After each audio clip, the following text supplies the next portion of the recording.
Woo! Look at you! Oh, big! Yes! Look at that! Nice fish. Oh, he's good. He's good. Very nice.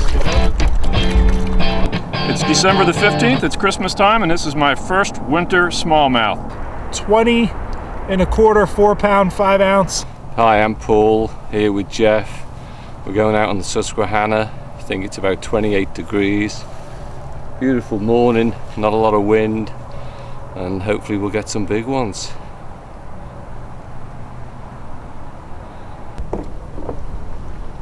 Hi, my name is Jeff Anderson. I'm 57 years old, and I'm happy to be invited today to fish the Susquehanna in the winter time. I think it's December the 14th. It's cold, it's crisp, it's clear, it's calm. I'm layered to the hilt, thanks to Jeff Little's advice. Looking forward to catching some big bass today and learning a whole lot. We're hopping out here on a little scrub island. In winter, it's pretty essential that you get yourself stationary, and this is one way to do it. Actually hop out of the boat and fish. If you're free floating in a kayak, you have that kind of drift, you're really not going to feel but maybe 10% of the bites that you're going to get all day, and you really don't get that many bites. So make sure, get yourself stationary. Wedge on a rock, use a yak attack, parking pole to peg yourself, hop out of the boat, anchor up, do whatever you got to do, but get yourself stationary. Otherwise, you're not going to feel too many bites. Paul here has decided to wedge on the upstream side of a ledge rock, and he's going to fish the eddy directly below it. Jeff, I've sent all the way to this far shoreline where there's a lot of slack water. He's in a sit-in kayak, and he's having trouble not just free floating. He has no scupper holes to put a parking brake through, so he's gonna get up on this shoreline and hop out and fish out in front of this shoreline here where there's a lot of slack water. All right, first one of the day in a big foam eddy. And as we move into the upper 30s, which is where we are today, I really downsized my baits.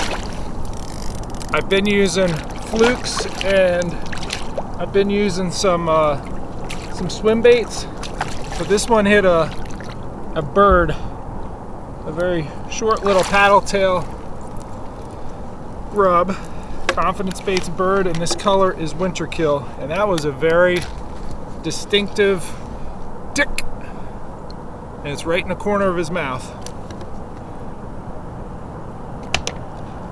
I pulled up on this spot and dropped my anchor, and I think it was the first cast, and that paddle tail grub sat there probably 30 seconds in the same spot.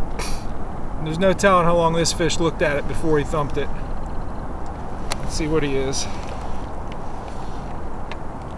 Yeah, nice 18-incher.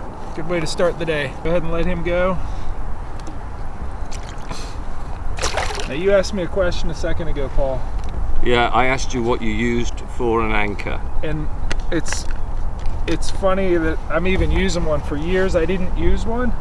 I've actually gotten in trouble with an anchor and had it lock onto the bottom and not been able to get it free, and I actually had to have a buddy cut it loose. I was definitely in serious danger. And I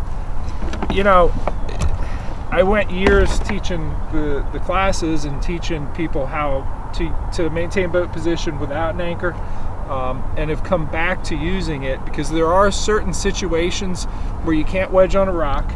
You can't, if you're one-hand paddling in winter, you're just kind of free floating. You're not going to feel the bite, especially jig fishing, as well as you will when you're stopped.